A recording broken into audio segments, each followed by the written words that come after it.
Welcome to this episode of Game of Leadership, the podcast for curious leaders. I'm Paula Eddie Wilcox, and I'm delighted to welcome our guest for the second time, where we're looking at their take on the game and leadership aspect of the podcast. Who knows what we might find out, because we all look at this differently, and it's always so interesting to see what the guests have in store for me when I turn up, because we never plan this in advance. So I hope you're as excited as me. Let's get into it, and I'll see you on the other side. Welcome to today's episode of Game of Leadership, the podcast for curious leaders. And I'm joined for our second episode with Karim Doukar, the Fresh Prince of Retail. Welcome back. Hey Paula, great to be here again. Well, we had a little bit of a delay there with your internet, Karim, but hopefully we can it'll stick with us and allow us to chat in real time.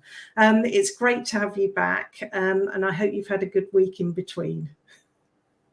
No, it's been awesome. It's been really, really good. The sun is shining. So I'm a happy man. Excellent. I'm glad to hear. Yes, actually, it's a beautiful day today too. So yes, summer is finally here, and we're in September. Hopefully we'll have a good winter. You never know. Yes, exactly. We may get some proper snow. You never know. But anyway, so for those of you that haven't yet listened to Karim's first episode, quick reminder or introduction for those of you that haven't heard yet. But Karim has an extensive background in retail and training, thrown in right from a very young graduate to progressing to a coaching specialist now in the retail area, with groundings from the likes of Selfridges and Harrods. So again, we're in very, very good company. Thank you so much for coming back. And I'm excited to hear today what your take is on game and leadership, Karim.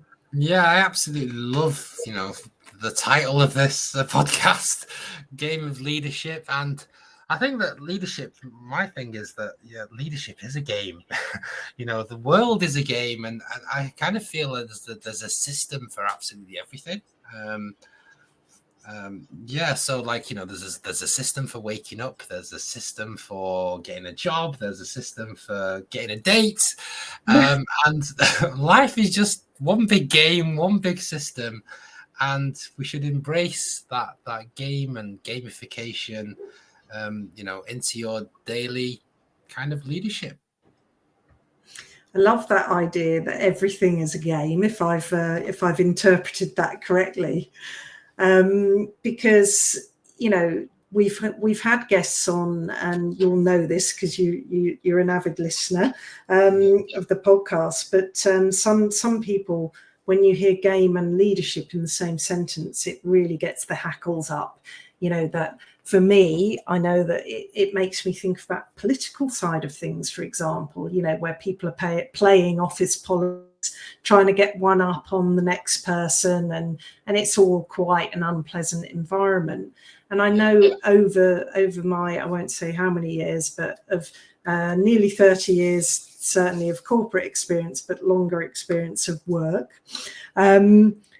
life, I've come across a few leaders that sort of demonstrate that more negative side, shall we say, of the game and leadership. So it's lovely to hear you coming in and saying, actually, I see lots of things as a game playing out in reality. So yeah, the question is, Karim, how does that play out for you in reality then, in your leadership? Yeah, I mean, I'm very fortunate and blessed, I guess, to have worked with so many amazing leaders over the years, and those environments where employee engagement, I think, which is another couple of buzzwords at the moment, where employee engagement is at the best. The leadership really starts, and I was having this conversation with my regional managers recently, was that leadership starts from the top. And if the leader is a totally cool character who, you know, has their brand and can make work fun, that really cascades down right the way through the business. And, you know, this person who said something quite not contradictory, but almost, you know, kind of could be a conflicting statement, said that if the senior leadership doesn't have gamification and doesn't lead by example, then forget it, the business is dead. And I was like, well, maybe they don't need to always be like that. But actually, having reflected upon it, I kind of feel that it's right, that the corporates that are surviving, that are thriving in these difficult times, are the ones who are really people focused, and the leaders, they get it. That, you know, they have all those servant leadership qualities that, you know, I spoke about on the last episode, and they really use gamification and play and have fun with their team. Yes, there's, you know, really challenging times and business. You know, I understand what you said before about there's some leaders who don't think that, you know, business and play kind of mix.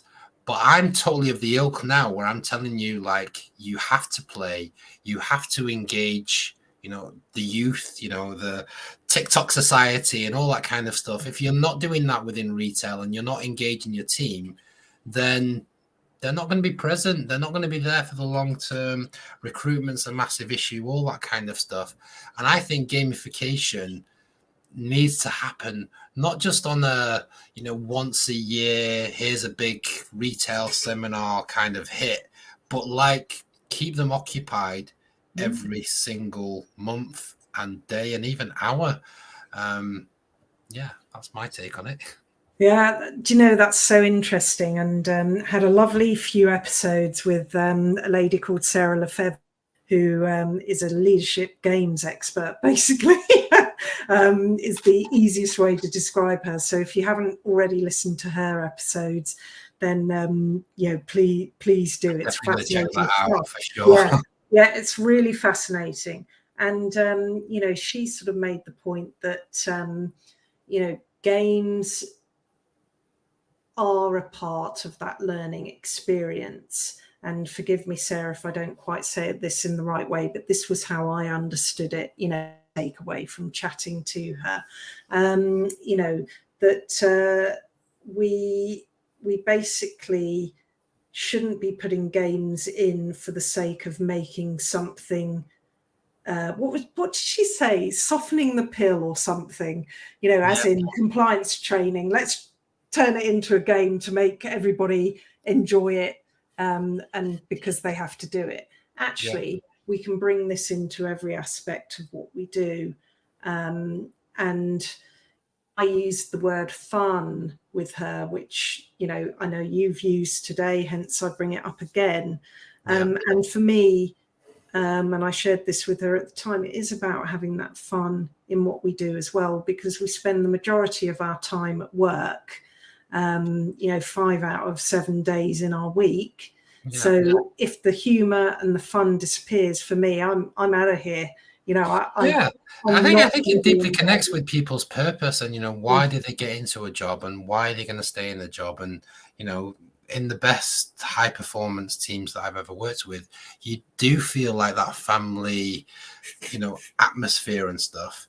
And yes, there's, you know, retail and any business is competitive, and, you know, that's a whole other element, I guess, where you kind of need to maybe calm some people down in terms of the competition. I'm a bit like that myself. I've got 4 daughters and I play Monopoly with them, and like, dad hates to lose. I'm not one of these dads that's like, yes, daughter, you won. You know, you've got Mayfair and Park Avenue, whatever it's called, and you know, you've won. Like, I'm you're not like the competitive dad out of the Fast Show, are you, Karim? No, which I'm going back some years now. But I think like that gamification, you know, Aldo, which is one of the companies that I worked for, you know, many years, actually. It was 16 years, and I would say that they kept me entertained for 16 years through, you know, they have an international competition called Club Elite, which was for the best 1% of top performers, you know, worldwide. And it kind of applied to on every different level. You had, you know, national managers and store managers and regional managers and part-timer and all that kind of stuff. And it was kind of done across a level playing field. But that really was just like a massive game. And it was a fantastic game because, you know, there was like a league table and you could compare yourself to other people. And I feel that, you know, looking back on it now, that was one of the best reward management systems I've ever seen in my life. Like, if you won that, like, they were always giving prizes away, you know, like, you know, laptops and, you know, Apple gadgets and stuff like that. And then if you won the big prize, you'd go on like an all expensive trip to head office, which is in Montreal. And the way that they treat you on that day was like you walked in. Honestly, it was like royalty. It was like VIP. It was like being at the MTV Awards. You know, I was fortunate to win Manager of the Year, and it wasn't because of me. It was because of my team and the team that we created and stuff. And I just feel like, wow, what a thing! Like that, it was a game that we were kind of playing, but it was linked to core KPIs and targets and all that kind of stuff. And it was, you know, inadvertently driving the best performance amongst, you know, all the stores. Maybe there was like one manager who won it in the UK for a particular year, but to win it, you had to hit every single KPI, and everyone in the team was kind of involved. So for me, that game was a major part of the success story of the brand, of the expansion. And, you know, whilst it was super fun, it was like ultra competitive, it was addictive. You know, the regional managers would tease you in a kind of, oh, this person's beating you in a kind of competitive way. But also, I think that full element of every day is a fun day, and you kind of have, you know, I don't know, in retail, there's so many stories of, you know, crazy customers and nice customers and all that kind of stuff. But because you can have the banter between you and, you know, customers who drive your patience like through the wall and stuff. But then you kind of go around the corner and you'd be like, did that really happen? Did that just happen and stuff like that? And that gamification, you know, has to be part of the everyday experience. And I think like, I enjoyed that both in the training environment and in the corporate retail environment. Again, I think, you know, those within training, and I know you mentioned the other person was kind of saying that the games are the necessary piece, not just like a softener. I remember way back when, again, back to my self-teach career, and I used to have to stand there and entertain. There was like a team talk time experience we used to have to do every Friday morning. And it was half an hour. And there was 500 people. So when I first did it, again, I was kind of like, oh my God, what the hell am I going to do? But I quickly cottoned on to the fact that using empathy, I guess, putting myself in their shoes, thinking, if I'm sat there for half an hour and it's like Friday morning and, you know, there's a long weekend of work ahead because that's when retailers are busy and stuff, what would I want to listen to, or what would kind of entertain me? And almost like I turn that training into entertainment. You know, I remember putting customer pies in the HR manager's face and doing Who Wants to Be a Millionaire and all this kind of, getting people to sing live. And this was like years ago and stuff. And I've still got some of the pictures now. And that gamification is times that we'll never forget. You know, even doing crazy things, you know, when you're doing like store openings, and sometimes they go on to the middle of the night. I remember like once playing football at 2 a.m. in the morning and, you know, putting people in those, you know, crate things and driving, having crate races, you know, health and safety. I'm not sure how health and safety is, but like that whole gamification and having fun at work, I think there's so much power in there and so much positive energy. Yeah, and I'm going to pick up on the positive energy in there. I think you're absolutely right. Sharing those moments and getting people involved, which is definitely what I'm hearing from what you've shared there, is going to have that lasting impact.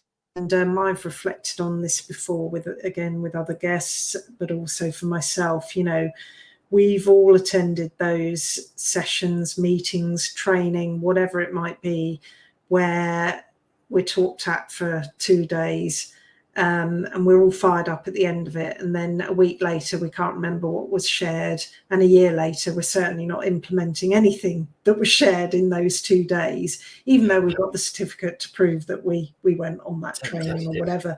You know, it's times that you talked about where everybody's involved, it's fun, there was laughter, there was engagement.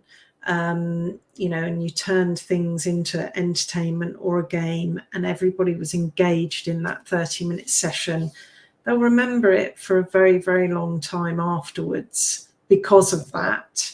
And that's very, very different to, well, the alternative I described, where you know, six weeks later couldn't remember you even went on the course. It's such a shame. Yeah, and I do think I'm so anti, you know, death by PowerPoint and that kind of stuff. And you know, I'm guessing that you are as well. And I just play games when I'm doing corporate training. Like I turn the whole thing into a game from the introduction. You know, the icebreaker. I'm kind of like, okay, can you think of the first letter of your first name? And then I'd say to them, like, can you describe your personality with the first letter of your first name? And then I'd start with me, and I'd say, I'm Karim.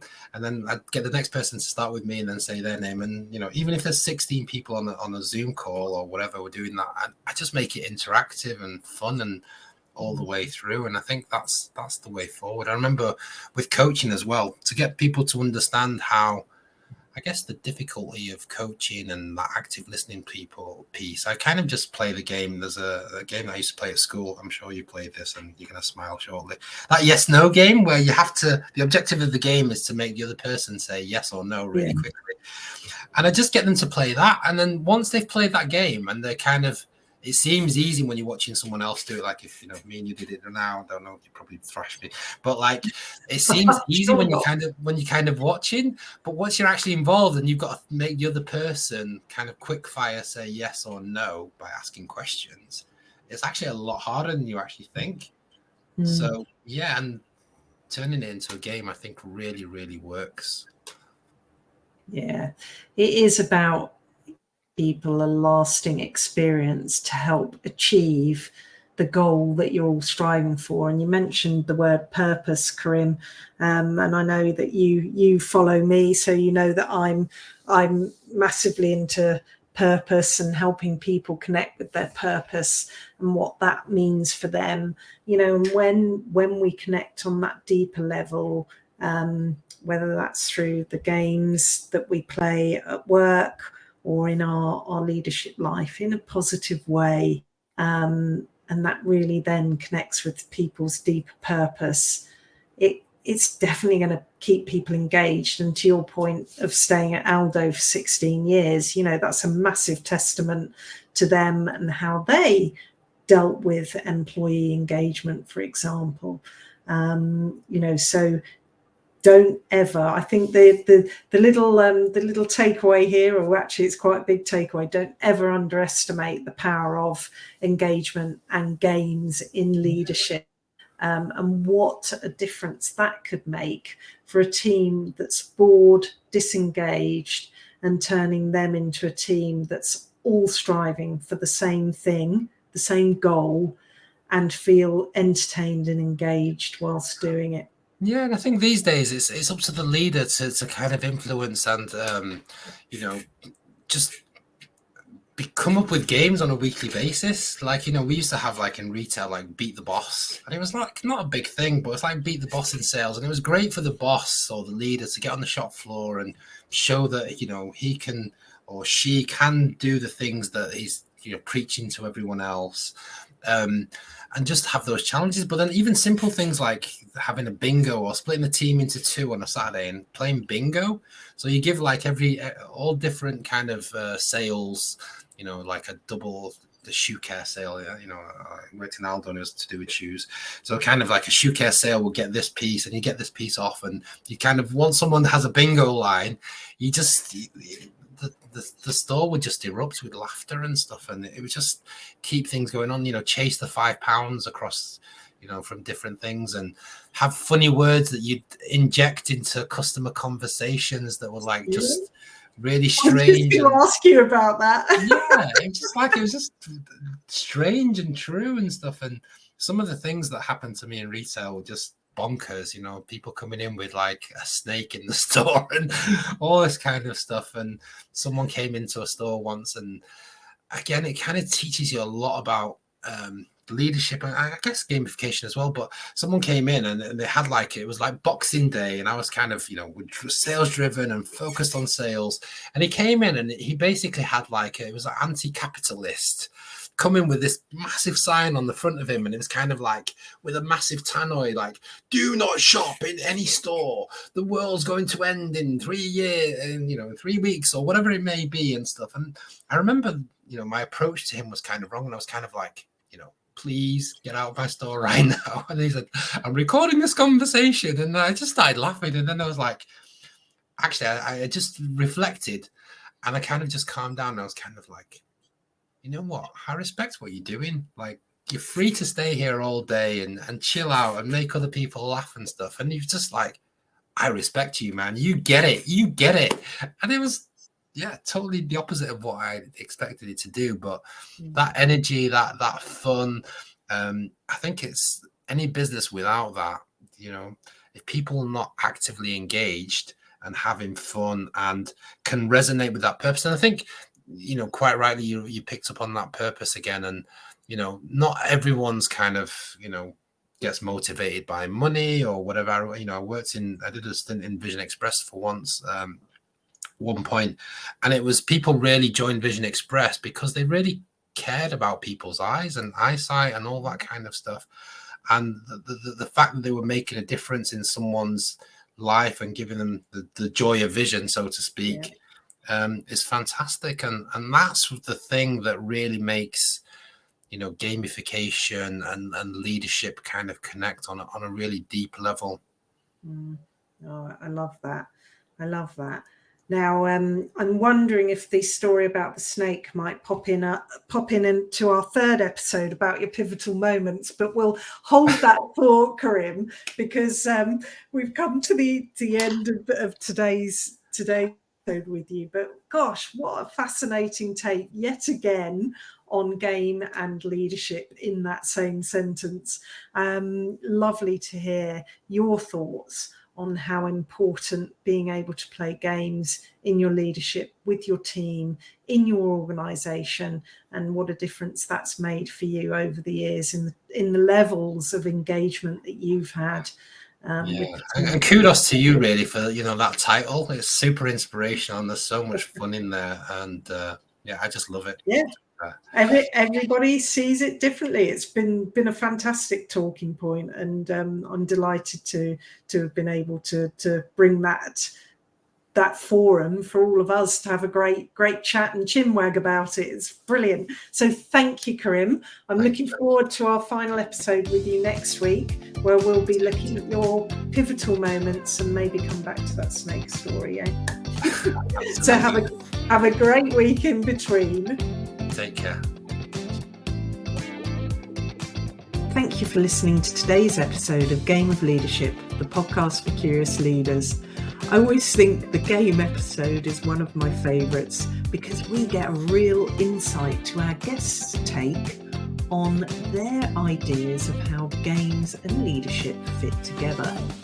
Every one of them is different, and just when I think there isn't another take that we haven't thought of or covered, one of our guests comes up with something totally different and unique. It's really exciting.